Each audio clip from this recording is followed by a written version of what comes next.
बातम्या बघण्यासाठी आमच्या चॅनलला सबस्क्राइब करायला विसरू नका।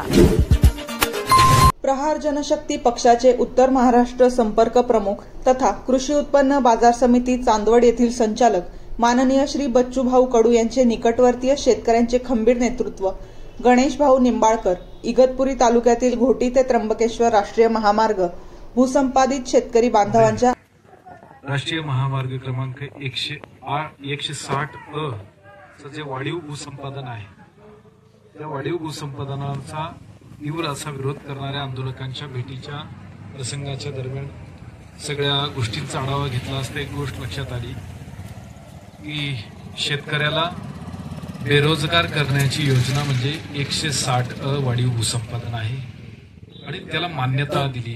ती मान्यता आधी त्याचा ठेका निघतो नंतर मान्यता मिळते।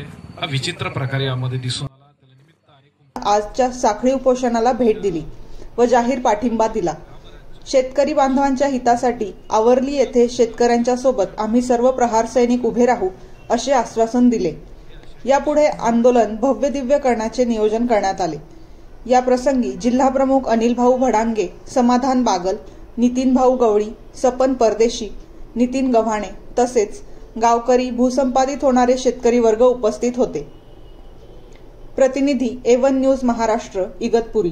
सुद्धा या तालुक्यात पुन्हा भूसंपादन करण्याचा केंद्राचा हा डाव राज्याच्या आडून जो खेळला जातो रे तो एकदम अमानुष आहे, ज्याच्यामध्ये असलेल्या लोकांच्या भविष्याचा त्या ठिकाणी अंत केला गेला आहे। जणू काही हे माणसंच नाहीत अशा पद्धतीचा हा त्या ठिकाणी राज्यपत्र आपण वाचल्यावरती आपल्या लक्षात येतं। परंतु या सगळ्या प्रक्रियेमध्ये प्रहार जनशक्ती पक्ष म्हणून त्या पक्षाचा घटक म्हणून मी या ठिकाणी तुम्हाला आश्वस्त करतो की आम्ही आमच्या पक्षप्रमुखांच्या बरोबर बच्चूभाऊंच्या सोबत ही गोष्ट सांगून या लढ्यामध्ये आमचा पाठिंबा तुमच्या सोबत आहे या ठिकाणी सांगतो।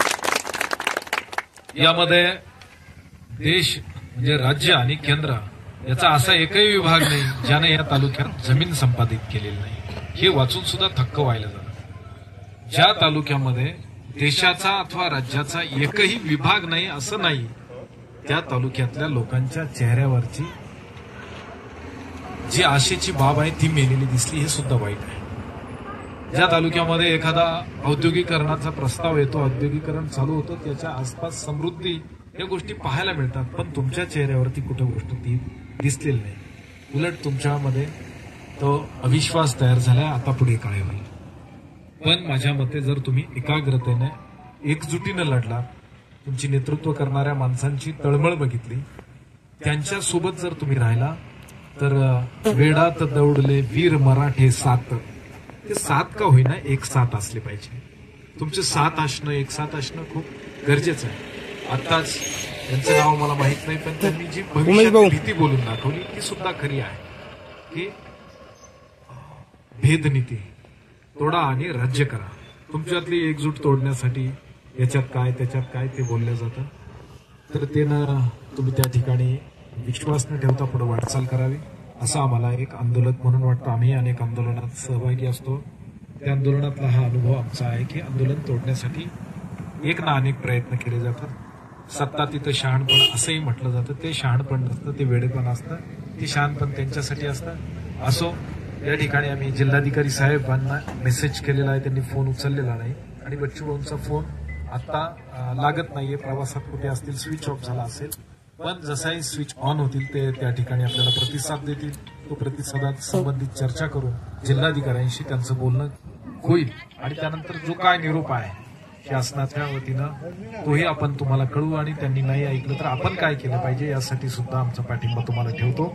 आणि तुमच्या 160 च्या वाढीव भूसंपादनाला तीव्र विरोध तुम्ही असू द्यावा, त्यासोबत आमची भूमिका तुमच्या सोबत असण्याचे हेच या ठिकाणी सांगतो।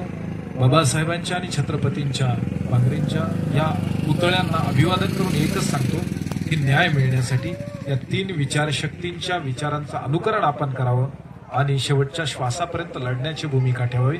निश्चित न्याय मिळेल पुढच्या पिढीला भविष्यासाठीचे हा वाढीव भूसंपादनाचा विरोध असणं गरजेचं आहे असे एक शेतकरी नागरिक म्हणून मला वाटतं आणि ते असलं पाहिजे। त्या असण्याला पाठिंबा देतो आणि थांबतो।